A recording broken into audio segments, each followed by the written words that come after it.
No próximo capítulo da novela Garota do Momento, Bia passa mal de forma repentina, deixando todos em choque quando Ernesto revela à família Alencar que o estado dela é grave e que uma cirurgia urgente será necessária.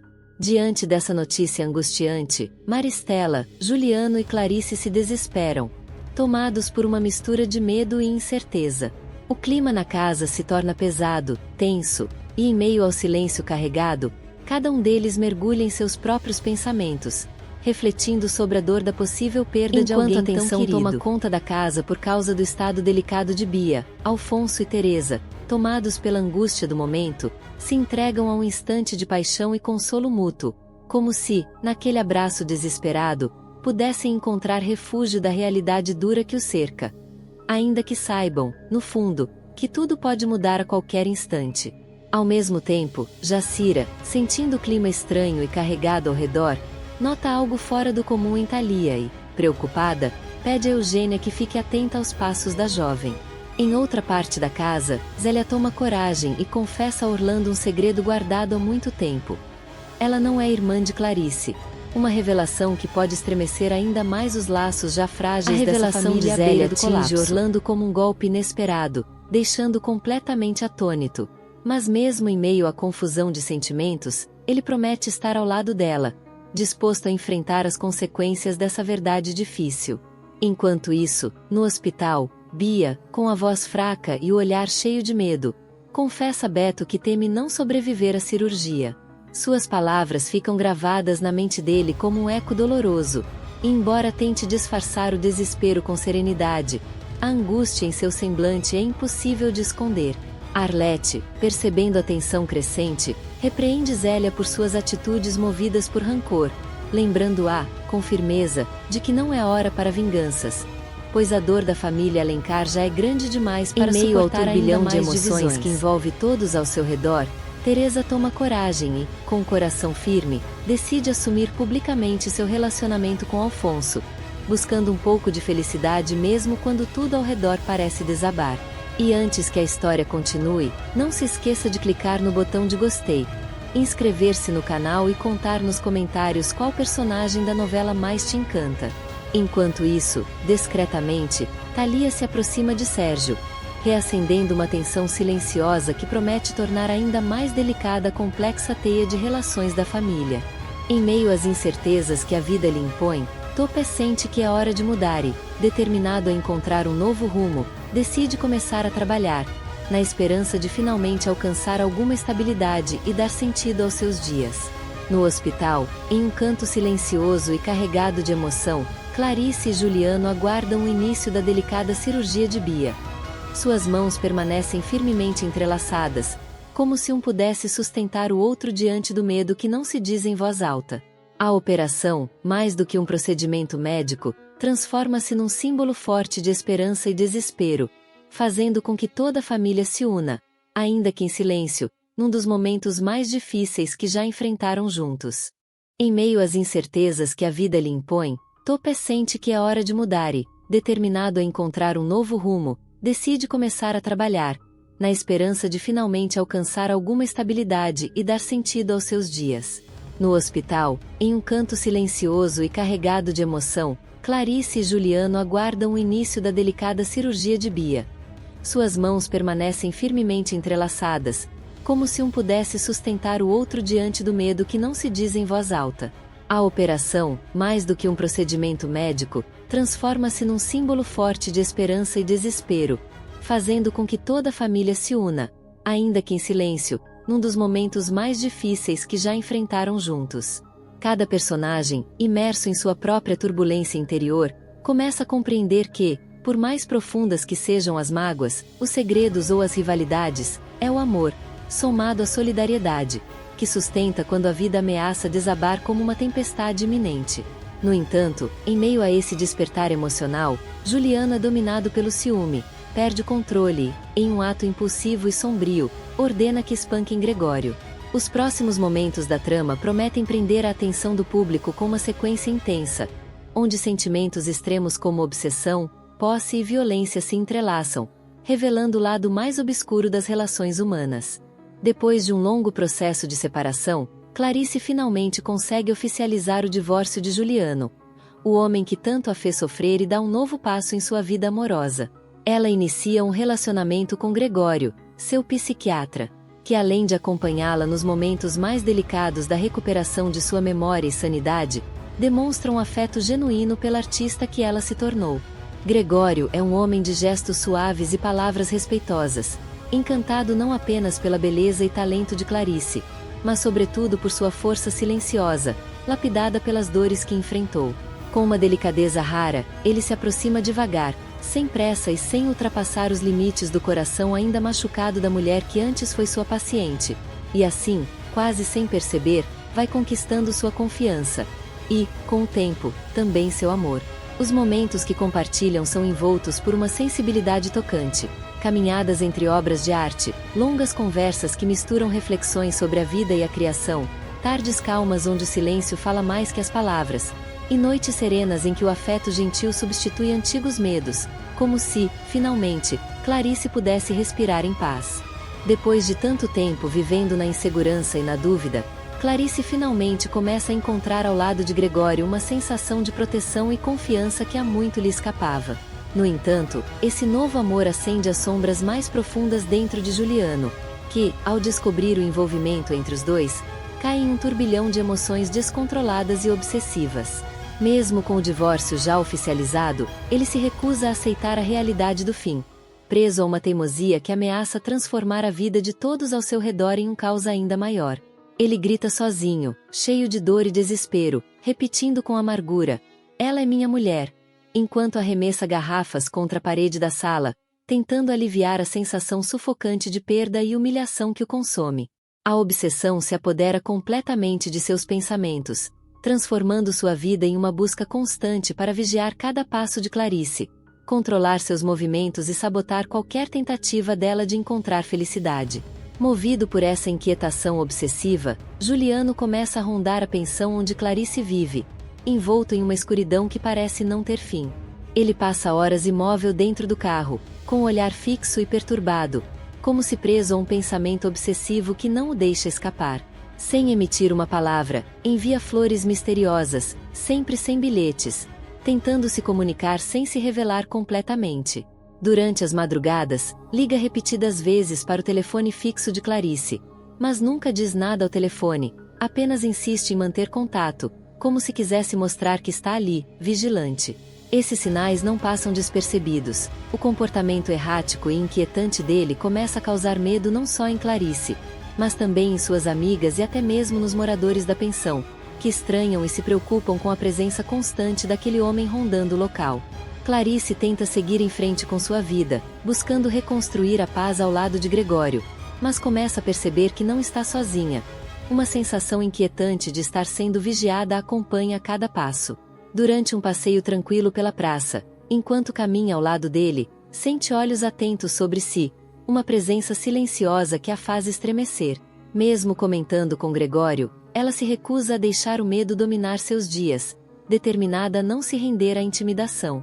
No entanto, a tensão só cresce e, em uma tarde aparentemente comum, o inesperado acontece.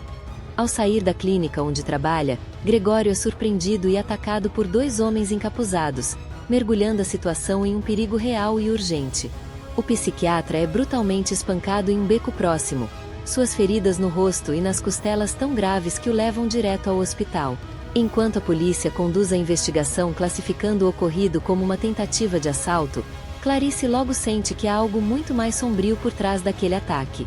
Ela conhece Juliano profundamente, seus modos, seu temperamento instável, e para ela, aquele crime carrega uma marca inconfundível. A violência sofrida por Gregório não foi um acaso. Foi uma retaliação calculada, uma mensagem clara e ameaçadora, destinada a intimidá-la e a tentar controlar o destino de sua vida. A confirmação não tarda a aparecer. Um dos capangas envolvidos no ataque brutal a Gregório, figura conhecida no submundo, é flagrado em outra ocasião conversando de forma discreta com um funcionário da gráfica onde Juliano é sócio. Essa ligação não deixa dúvidas na mente de Clarice, que passa seus dias e noites em estado constante de vigilância, cheia de apreensão e medo do que ainda pode vir. Enquanto Gregório luta para se recuperar dos ferimentos, ela sente que uma ameaça maior ainda paira sobre eles. E teme profundamente que algo ainda mais grave esteja prestes a acontecer. Apesar do medo que insiste em rondá-la, Clarice decide não se esconder nem recuar diante da ameaça. Com determinação, ela vai até a delegacia, presta seu depoimento e, mesmo sem provas concretas, aponta Juliano como principal suspeito por trás do ataque. Essa coragem da artista mexe profundamente com o vilão, que se sente provocado e desafiado como nunca antes. Em um tom sombrio e carregado de raiva, ele murmura para si mesmo: "Ela quer guerra? Então vai ter guerra." Clarice visita Gregório no hospital, e o reencontro entre eles é carregado de emoção silenciosa. Ele tenta esconder a dor que ainda lhe consome o corpo, enquanto ela luta para conter o medo que teima em aparecer nos olhos. Ao segurar delicadamente a mão dele, ela sussurra com firmeza: "Você não precisa se afastar de mim por causa dele." Mesmo ferido e vulnerável, Gregório reafirma seu compromisso inabalável de protegê-la. E nesse momento de fragilidade compartilhada, o vínculo entre os dois se fortalece, tornando-se um alicerce firme diante das adversidades que ainda os aguardam. Enquanto isso, consumido pela obsessão que o domina, Juliano não mede esforços para vigiar cada movimento de Clarice. Ele contrata um detetive particular para segui-la incessantemente, monitorando seus passos como uma sombra implacável.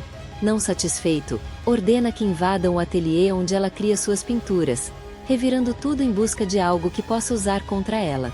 Embora não levem nada de valor material, deixam um recado cruel e simbólico: um retrato de Clarice, pintado por ela mesma, rasgado ao meio, exposto como uma ameaça silenciosa, uma mensagem que deixa claro que ele está disposto a destruir tudo o que ela ama para manter o controle.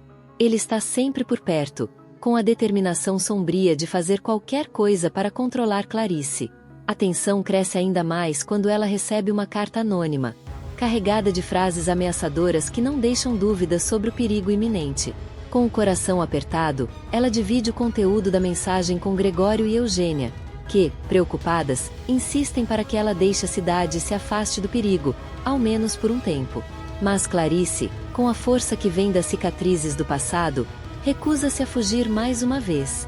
"Eu fugi a vida inteira, agora não mais", declara, decidida a enfrentar o que vier, custe o que custar. Determinada a não se deixar vencer pelo medo e pelas ameaças, Clarice decide reabrir sua exposição de arte, que havia sido cancelada anteriormente para evitar represálias. Para marcar esse momento importante, convida Gregório para fazer o discurso de abertura, um gesto que simboliza não só o apoio, mas também a renovação da sua força. No dia da exposição, entre os convidados, Juliano se esconde disfarçado, imóvel e atento, observando cada gesto e cada palavra de Clarice e Gregório. Quando o médico sobe ao palco para exaltar o talento e a coragem da artista, o ódio de Juliano se torna palpável. Ele trinca os dentes, dominado pela raiva que não consegue mais controlar, enquanto assiste ao triunfo silencioso de quem ele tanto quer ver derrotada. Juliano se retira discretamente antes que alguém perceba sua presença, mas já prepara uma nova investida em sua mente obsessiva. Para ele, Clarice é sua, e se não pode tê-la, ninguém mais terá. Essa invasão cruel da privacidade a deixa tomada pelo pânico, um sentimento sufocante que a faz temer pelo que ainda pode vir. Eugênia, preocupada, aconselha que ela mude seu número de telefone para tentar se proteger. Mas Clarice sabe que Juliano já ultrapassou todos os limites possíveis. Sem hesitar, ela vai novamente à delegacia para reforçar sua denúncia, determinada a buscar ajuda e a não se calar diante do perigo que a cerca. Gregório, tomado pela preocupação crescente, decide tomar uma atitude concreta para proteger a si mesmo e a Clarice, contratando um segurança particular. Ele sabe bem do perigo que Juliano representa e entende que essa precaução é indispensável para evitar algo pior. Numa noite tensa, ao saírem juntos de um restaurante, Clarice e Gregório percebem que estão sendo seguidos por um carro preto que não lhes dá trégua. O segurança, com habilidade e coragem, realiza manobras arriscadas para despistar o veículo, conseguindo afastar a ameaça momentaneamente. Apesar da proteção, o susto é grande demais, e Clarice acaba entrando em choque, tomada pelo medo do que poderia ter acontecido. O trauma causado por Juliano começa a invadir cada aspecto da vida de Clarice. afetando não apenas sua rotina diária, mas também sua arte e até sua saúde física e emocional.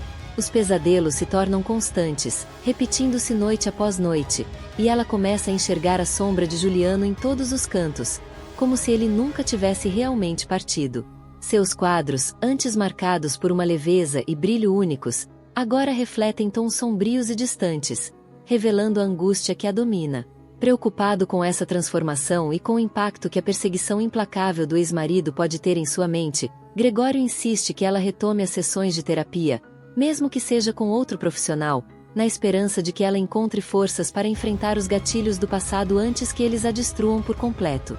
Clarice aceita a necessidade de buscar ajuda, mas deixa bem claro que não vai abrir mão da sua vida nem do amor que finalmente encontrou. Enquanto isso, o comportamento obsessivo e cada vez mais desequilibrado de Juliano também começa a chamar a atenção de Maristela, sua mãe. Ela percebe que o filho está emocionalmente instável, mas ao invés de tentar contê-lo, acaba incentivando-o a lutar para recuperar aquilo que ele considera seu. Em um momento de delírio e confusão, mãe e filho entram em uma discussão acalorada sobre Clarice, tratando-a como se fosse uma posse, um objeto que pode ser reivindicado, sem perceber o quanto isso alimenta ainda mais a tormenta que ameaça destruir todos ao redor. Maristela, com uma voz carregada de ressentimento, solta palavras que ecoam como uma sentença. Ela nunca deveria ter te deixado. Juliano, tomado pela obsessão, responde com uma promessa sombria. Ele não permitirá que Clarice fique com outro homem. Nos capítulos que virão, veremos Juliano ultrapassando limites perigosos da sanidade, mergulhando cada vez mais em um abismo de descontrole. Enquanto isso, Clarice luta para manter sua vida em equilíbrio, tentando não sucumbir ao caos que a cerca, e Gregório se vê envolvido em uma batalha que vai muito além do amor. É uma luta pela sobrevivência. A tensão entre eles cresce, como um fio extremamente esticado, prestes a se romper, ameaçando destruir tudo ao seu redor. A obsessão de Juliano cresce a cada dia, transformando-se em uma ameaça constante e perigosa, que não apenas coloca em risco a liberdade de Clarice, mas também sua vida e a de todos que se mantêm ao seu lado. Em meio a esse clima de medo, ele exige que Clarice comprove sua verdadeira identidade perante a polícia, um pedido que torna o ambiente da delegacia ainda mais tenso e carregado. Os olhares de todos os presentes se voltam para ela, enquanto sussurros se espalham, criando uma atmosfera pesada, onde o silêncio fala mais do que qualquer palavra. Clarice respira fundo, consciente de que suas palavras podem ser decisivas para o desenrolar da investigação, carregando o peso de um possível desfecho. Lá fora, a tensão explode entre Top e Orlando, cuja relação sempre foi marcada por um conflito latente e não resolvido. Você não entende nada do que está acontecendo, dispara Top, a voz carregada de frustração, enquanto Orlando luta para manter a calma diante do confronto. A discussão acalorada chama a atenção dos que estão por perto, mas o ambiente permanece tenso e silencioso, pois ninguém se atreve a intervir naquele embate carregado de ressentimentos antigos.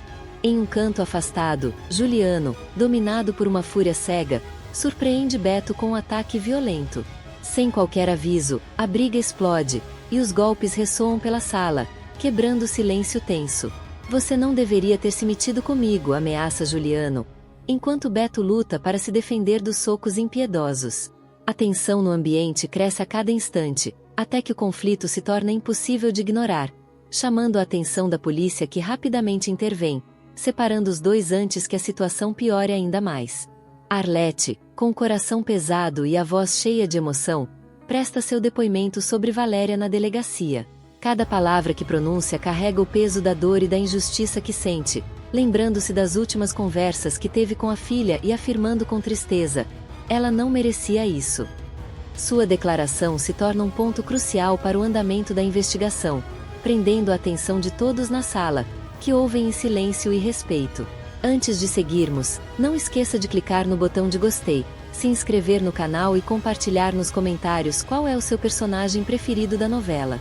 Enquanto isso, Basílio recomeça sua incansável busca pelo colar Mystique, um objeto que ele acredita guardar a chave para revelar segredos há muito ocultos.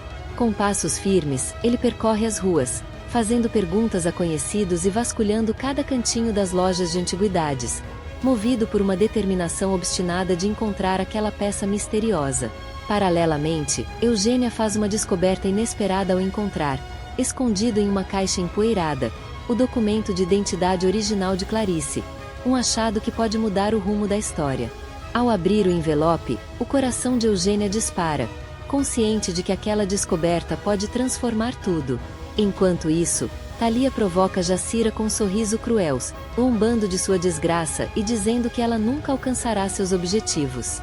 Do outro lado, Edu comete erros no trabalho, distraído pela turbulência ao seu redor, lutando para manter o foco, mas profundamente abalado pelos acontecimentos.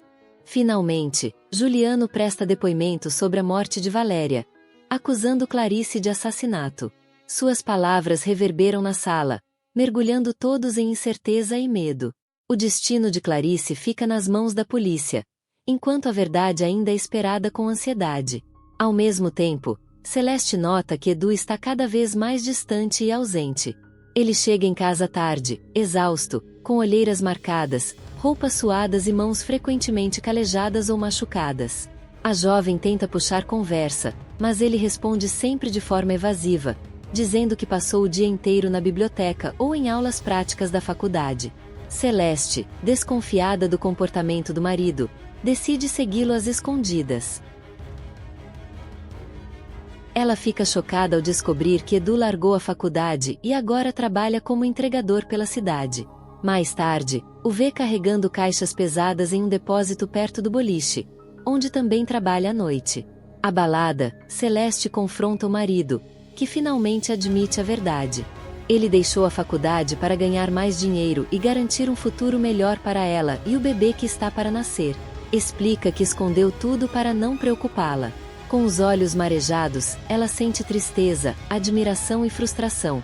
Entende a intenção dele, mas se preocupa com o desgaste físico e emocional que ele enfrenta. Decidida a mudar a situação, Celeste vai até Raimundo. Chega abatida, e após um abraço silencioso, desabafa tudo. Os turnos duplos de Edu, a falta de estudo e o cansaço evidente.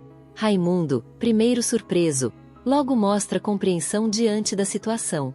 Raimundo admira a dedicação de Edu, que tenta fazer o melhor possível. Após pensar um pouco, decide ajudar.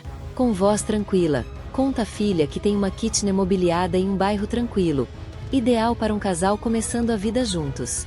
Celeste se emociona com o gesto de Raimundo. Ainda no mesmo dia, eles visitam um novo lar. Embora simples, o lugar tem tudo o que precisam. Um quarto acolhedor, uma sala pequena, cozinha funcional e banheiro limpo. Com lágrimas nos olhos, Celeste abraça o pai, grata. Essa mudança simboliza um novo começo para o casal. Celeste dedica-se a decorar o novo lar com muito carinho, aproveitando cada cantinho. Pendura fotos do casamento na parede, escolhe cortinas floridas para janelas e compra plantinhas para dar vida ao ambiente.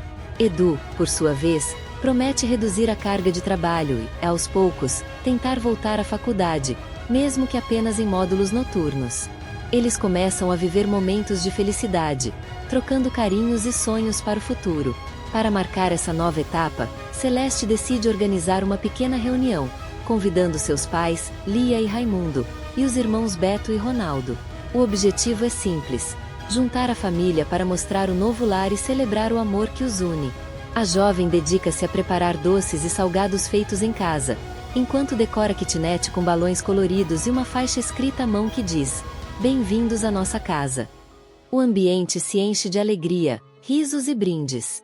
Raimundo, com sua ternura habitual, faz um discurso emocionado sobre o valor da família, e Lia se emociona ao ver a filha tão radiante. Porém, o momento mais marcante da noite surge de forma inesperada. No auge da festa, uma dor aguda invade o ventre de Celeste. Ela tenta esconder, mas logo sente o líquido escorrer pelas pernas. A bolsa estourou. O silêncio cai pesado, logo quebrado por gritos e correria. Raimundo a ampara nos braços, enquanto Edu, tomado pelo pânico, corre atrás dos documentos e da bolsa maternidade, já preparada. A família embarca apressada no carro, rumo ao hospital mais próximo. No caminho, as contrações de Celeste aumentam, mas ela se esforça para manter a calma, apertando firme a mão de Edu. Ao chegarem, ela é levada direto para a maternidade, enquanto lá fora Raimundo, Lia, Beto e Ronaldo esperam angustiados, o coração na garganta, como se o tempo se arrastasse. Todos esperam ansiosos por boas notícias. Após um tempo, o médico aparece sorrindo, confirmando que o parto foi um sucesso e que Celeste deu à luz uma menina saudável. Edu se emociona ao segurar a filha pela primeira vez, com mãos trêmulas e olhos cheios de lágrimas. Exausta, mas feliz, Celeste recebe o carinho da equipe médica e da família, que entra aos poucos no quarto para conhecer a nova integrante. A alegria se espalha pelo hospital. Lígia chora ao ver a neta e agradece a Deus pelo momento. Raimundo se aproxima de Celeste e Edu, elogiando a força que tiveram. Beto registra tudo em fotos, enquanto Ronaldo anuncia a chegada da bebê aos amigos. Mais tarde, ainda no hospital, colegas do boliche aparecem, trazendo presentes e palavras de carinho, surpreendendo Celeste. Um dos colegas traz um par de sapatinhos bordados à mão, enquanto o outro entrega uma manta rosa com o nome da bebê cuidadosamente bordado. Já na nova kitnet, Raimundo e Lígia ajudam a preparar o cantinho da criança. Um berço branco é colocado ao lado da cama do casal.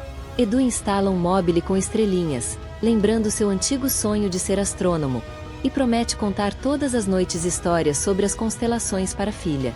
Celeste arruma os enxovais com cuidado, pendura as roupinhas nas gavetas e organiza os frascos de perfume e talco sobre a comoda. As noites que se seguem são cheias de adaptações e emoções intensas. Edu passa a madrugada acordado, segurando a filha no colo e aprendendo aos poucos seus ritmos. Mesmo cansada, Celeste revela uma força nova, que nunca imaginou possuir. A convivência do casal se fortalece dia a dia, nutrida por gestos simples. Trocar fraldas juntos, cantar canções de ninar em duetos improvisados. A bebê logo se torna o motivo dos sorrisos que iluminam a casa.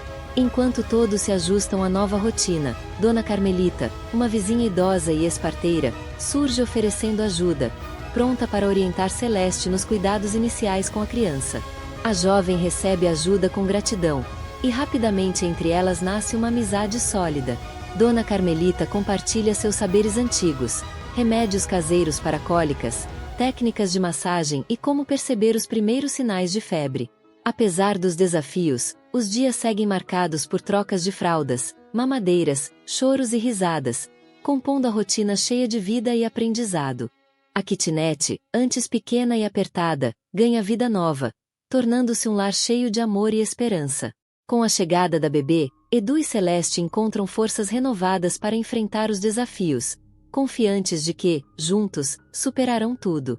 Edu, agora mais maduro, volta a estudar em horários alternativos, motivado pela parceira incansável que Celeste se tornou. Entre uma mamada e outra, ela acompanha o marido nas revisões médicas, estuda ao seu lado e sonha com um futuro melhor para a filha. Cada dia do casal é vivido com intensidade, construindo memórias que superam as dificuldades financeiras e as noites sem dormir. Raimundo permanece presente, ajudando com mantimentos, pagando uma babá em emergências e, acima de tudo, sendo o porto seguro de Celeste. Lígia muda sua relação com a filha. Aquelas diferenças antigas dão lugar a experiências compartilhadas, conselhos sinceros e abraços que curam antigas mágoas. Beto e Ronaldo se entregam ao papel de tios corujas, competindo para arrancar o sorriso da pequena. A bebê, ainda sem nome, passa a ser o centro das atenções e do amor de toda a família. Edu sugere o nome Stella, em homenagem ao seu amor pelas estrelas e ao brilho que a filha trouxe para suas vidas. Celeste, emocionada, aceita com carinho. Stella, nossa estrelinha, diz ela, acariciando o rosto sereno da bebê no berço decorado com um móbil de constelações. Aos poucos, a vida se ajusta a esse novo ritmo, cheio de esperança. A kitnet logo se enche de visitas, presentes e sonhos compartilhados. Celeste passa a registrar cada instante em um caderno, preenchendo páginas com fotos, datas e palavras carregadas de emoção. Ali, longe dos holofotes da cidade grande, começa uma nova história, simples, mas repleta de significado para essa família que escolheu enfrentar os desafios com coragem e coração aberto. Juliano e Maristela se veem presos numa situação difícil, tentando se defender das acusações de Arlete, que espalha rumores maldosos sobre eles. A tensão aumenta quando Top, sempre direto, confronta Orlando sobre Ana Maria, e a discussão esquenta. Enquanto isso, Maristela, abalada ao descobrir o roubo de suas joias, sente-se ainda mais vulnerável diante da perda. Enquanto isso, Edu confessa a Guto que trabalha em 2 empregos para pagar as contas, mas está exausto. Preocupado, Guto tenta fazê-lo repensar suas prioridades. Ao mesmo tempo, Bia, atenta, nota uma conversa suspeita entre Arlete e Clarice, despertando suas desconfianças. Movida pela vontade de descobrir a verdade, Bia começa uma investigação cuidadosa. Enquanto isso, Top, alheio ao que acontece, interrompe uma discussão acalorada entre Orlando e Ana Maria, tentando acalmar os ânimos. Mas seus esforços para mediar acabam falhando e só intensificam o conflito entre eles. Antes de seguir, não esqueça de curtir, se inscrever no canal e deixar sua nota de 0 a 10 para a novela. Thalia revela um segredo chocante. Alfredo e Alfonso não são só amigos, são gêmeos idênticos, uma descoberta que transforma tudo. Enquanto isso, Beto solta uma matéria bombástica denunciando uma fraude na perfumaria carioca. A notícia causa um impacto imediato e profundo, fazendo muitos duvidarem da honestidade da empresa. Sentindo-se diretamente envolvida pela morte de Valéria, Clarice vai à delegacia com a firme intenção de depor, buscar justiça e esclarecer os enigmas do caso. Enquanto isso, Maristela compra Geraldo, vira o jogo e arruína a vida de Clarice com uma denúncia falsa à polícia. A rivalidade entre Maristela e Clarice chega a um novo nível quando a vilã trama uma armadilha cruel para prender a nora. Com o corpo de Valéria encontrado e a investigação avançando, Juliano e Maristela sentem o cerco apertar e decidem agir drasticamente, usando Geraldo como peça-chave para transferir toda a culpa para Clarice. Tudo começa quando o delegado revela novas provas que colocam Juliano e Maristela em sério risco. Após a exumação do corpo de Valéria, mãe biológica de Bia, a notícia explode como uma bomba na família Alencar, especialmente para Clarice. Ela revela ter sido dopada por anos com remédios fortes e mantida em clínicas contra sua vontade, tudo por ordem de Juliano, que queria esconder a verdade sobre a morte de Valéria.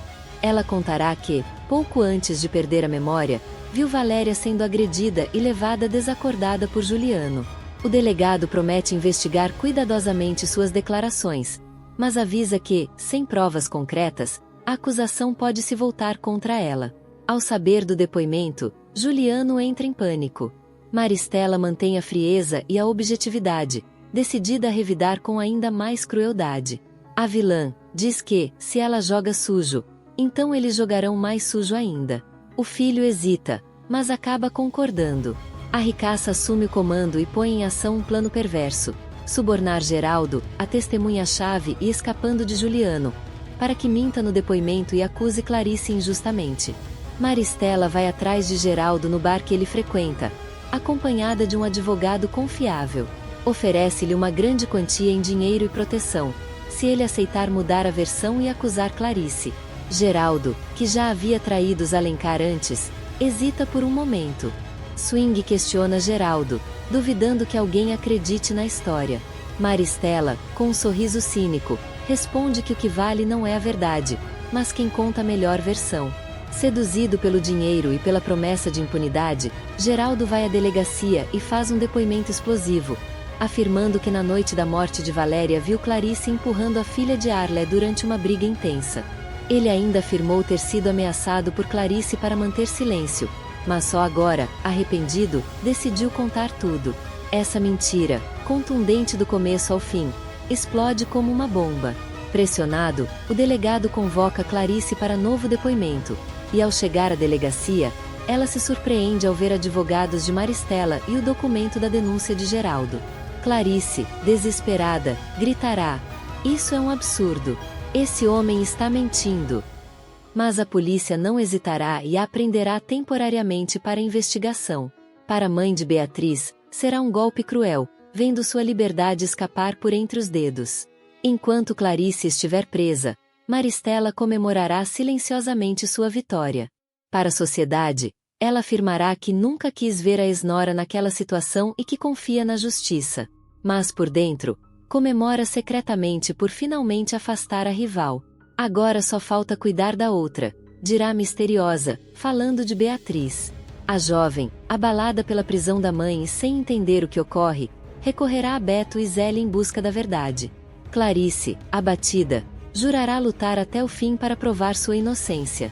Armaram uma cilada contra mim, e vou sair daqui para expor cada um deles. Enquanto isso, do lado de fora, Zélia começa sua própria investigação. Conhecendo o passado de Geraldo com os Alencar, ela o enfrenta em um beco escuro, determinada a descobrir a verdade. Quanto te pagaram? Vai cobrar Zélia, furiosa. Qual foi o preço para vender a alma? Geraldo tenta fugir, mas ela o ameaça com provas da ligação dele com Juliano. Abalado, ele avisa que agora tem proteção jurídica e não se deixará intimidar. Enquanto isso, Juliano começa a demonstrar sinais claros de desespero. A falsa acusação contra Clarice aliviou a pressão sobre ele por um tempo, mas ele sabe que tudo pode desmoronar a qualquer momento. A tensão com Maristela cresce quando começa a duvidar da lealdade de Geraldo. Afinal, ele já nos traiu antes, e se resolver abrir a boca, preocupado, ele expõe o medo, mas Maristela se mantém firme, sem ceder.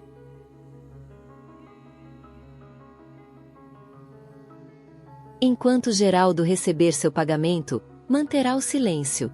No presídio, Clarice enfrentará dias sombrios, isolada e abatida, mas com uma determinação firme, dedicará seu tempo a escrever cartas para Beatriz e a refletir sobre os anos difíceis que viveu. A dor de ser acusada injustamente será profunda, mas também se tornará a fonte da sua força interior. Numa noite silenciosa e sombria na cela, Clarice pensará consigo mesma: não posso deixá-los vencer desse jeito.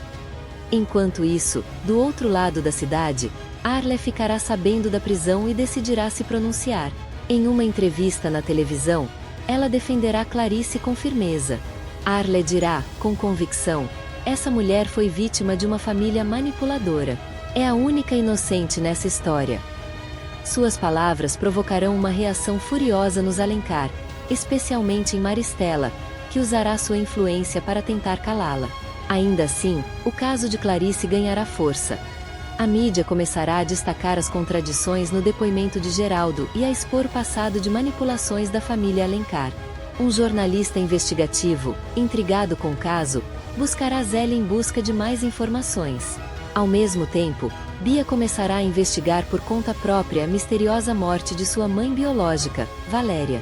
Mas Maristela, ao notar que Bia está chegando perto demais da verdade, chamará Juliano para colocar em prática um novo plano. Com uma taça de vinho na mão e os olhos fixos em Bia, Megera dirá com firmeza: se essa menina continuar, vai destruir tudo. Precisamos agir antes que seja tarde. Juliano, inquieto, retrucará: e se já passamos do ponto sem volta? Enquanto isso, a tensão aumenta. Clarice segue presa injustamente e todos se aproximam, pouco a pouco, da verdade. Enquanto Zélia prepara um contra-ataque, Maristela se vê cada vez mais encurralada pelas falhas do próprio plano. O que antes parecia uma vitória certa para os vilões começa a balançar, ameaçado pelas mentiras e pela força de quem ainda luta por justiça. Nesse clima tenso, Clarice e Beatriz decidem contar a Arle toda a verdade sobre Valéria e o passado sombrio de Bia. Arle ouve em silêncio, absorvendo cada detalhe da traição que abalou os laços entre as famílias. Com firmeza, declara: se Valéria foi mesmo assassinada, temos que encontrar provas. Determinada a desvendar a verdade escondida nas sombras, ela segue adiante. Ao mesmo tempo, Jacira observa com apreensão a chegada de Thalia, cuja habilidade de manipular pode ser o estupim para acirrar ainda mais as tensões já à flor da pele. Beto, sempre astuto, sugere um plano para enfraquecer os Alencar. Vamos espalhar matérias difamatórias. Se mancharmos a imagem deles, nossos objetivos ficam mais próximos, diz ele com um sorriso calculado. Enquanto isso, Zélia pressiona Basílio a tomar partido nessa guerra velada contra a poderosa família. Você sabe que não podemos hesitar. Lealdade é tudo, insiste ela, enquanto Basílio reflete sobre o peso de suas escolhas. Em outro canto, Ana Maria visita Top no hospital, ainda abalado por um acidente cercado de mistério. Não sei como isso aconteceu, diz ele, visivelmente preocupado. Percebendo sua fragilidade, Ana Maria opta por não pressioná-lo. Antes de continuar, lembre-se de curtir, se inscrever no canal e contar nos comentários de onde você acompanha a novela. Enquanto isso, Basílio rouba a cena em um comercial de perfumaria, encantando o público com seu carisma, embora esconda intenções bem menos nobres. Em um confronto decisivo, Arla encara Juliano e Maristela, determinada a trazer à tona a verdade sobre a morte de Valéria. Com voz firme, Arla desafia: se tem algo a dizer, agora é a hora. Juliano lança um olhar inquieto para Maristela, que tenta escapar da pressão. Você está enganada, Arla. Não sabemos de nada, responde ele, mas a incerteza permanece no ar. Arla sente que a verdade está perto, prestes a emergir. A tensão cresce, e cada personagem se aproxima de escolhas que podem mudar tudo.